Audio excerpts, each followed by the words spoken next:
Yoyo Dasrio nyaris tak mengenali lagi sosok tokoh pemusik handal, Giant Step, itu. Benny Subarja yang terkabar sukses jadi pengusaha, kini berpenampilan ramping dengan rambut pendek dan berkaca mata putih. Sesaat saya tertegun. Namun Benny masih kenal saya. Seniman musik keras yang pernah bernama besar itu, tersenyum sambil mengulurkan tangannya. Asa kenal itu teh, sambutnya dalam bahasa Sunda. Rekan Buyung Aktuil menyebut nama, dan domisili saya. Seketika Benny melonjak. Oh iya wartawan, Aktuil dari Garut.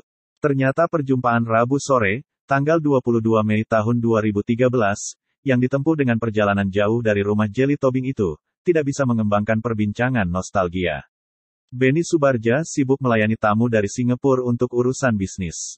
Sayup-sayup azan maghrib pun mengalun.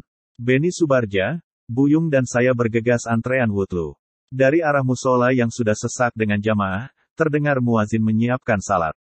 Sungguh, di saat-saat seperti itu, Jakarta seolah memandikan kedamaian dan kenyamanan mendalam. Sejuk membasuh semua relung sanubari. Kilas balik tentang lintasan romantika hari kemarin bersama Rhoma Irama, kembali membayang.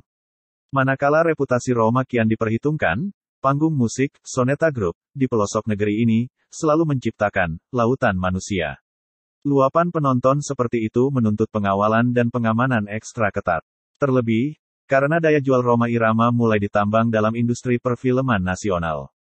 Di tahun 1976 itu, pasar film pertamanya bertajuk Rhoma Irama Penasaran, yang ditangani Alem A. Haris, berjaya di gedung-gedung bioskop. Belakangan saya tahu, A. Haris yang juga pencipta lagu lawas, Kudaku Lari, 1949, termasuk kawan seperjuangan Kep Purn, R. Burda Anggawirya, ayah Rhoma Irama, semasa aktif di detasemen Garuda Putih. Saya sih kenal Oma sudah lama. Jauh sebelum dia bikin Soneta, ungkap A. Haris semasa hidupnya, saat sutradara film laga berdarah Betawi dan Banten ini bertandang ke rumah saya. Kedekatan dengan sutradara film itu terbina, sejak skenario film komedi, Bendi Keramat, yang saya tulis diproduksi di Garut tahun 1988. Saya terusik untuk bisa bertemu lagi Rhoma Irama, setelah bergelar Raja Dangdut, berganti pasangan dengan Rita Sugiarto, dan setelah pamor, Soneta Group, Nyakian Perkasa. Banyak hal bisa saya tulis untuk media cetak. Justru, peluang jumpa itu tergelar lagi di Garut, jelang aksi pentas musik, malam 135 juta di lapangan terbuka, Jayaraga. Saya memburu Rhoma dan Rita di Hotel Kota, Jalan Ciledug Garut sebelum mereka pawai keliling perkotaan. Lega hati saya. Rhoma Irama masih kenal saya. Ini perjumpaan ketiga kali di Garut. Seorang bocah mungil berkulit bersih, bernama Debbie Feramasari, bermanja-manja di pangkuan Rhoma.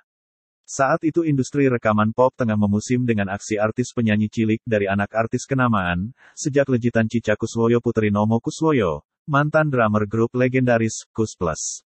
Fenomena hit lagu, Heli, merajak pasar kaset rekaman pop. Memang sejak lama saya melihat ada bakat-bakat bagus dari Debbie. Tapi sejauh itu, saya masih keberatan melepaskannya ke dunia rekaman. Terus terang saja, sebenarnya saya tidak berniat mengorbitkan dan mengkomersialkan dia jadi penyanyi, tandas Rhoma menyikapi kondisi itu. Berlatar kemasyhuran Rhoma Irama, kehadiran Debbie menjanjikan sukses sebagai artis penyanyi cilik pendatang.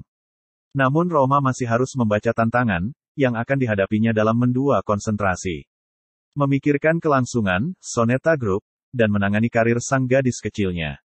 Saat saya tanya kelahiran Debbie, seketika Rhoma Irama tertawa, saya lupa, biar nanti saya tanya ibunya, sambil menunggu Verno Ica yang masih berkemas di kamarnya, Rhoma bertutur tentang kelucuan tingkah anak gadisnya itu.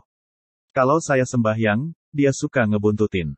Suatu saat saya dibikin ketawa, lihat telunjuk yang diangkatnya waktu atahiyat, bukan telunjuk kanan.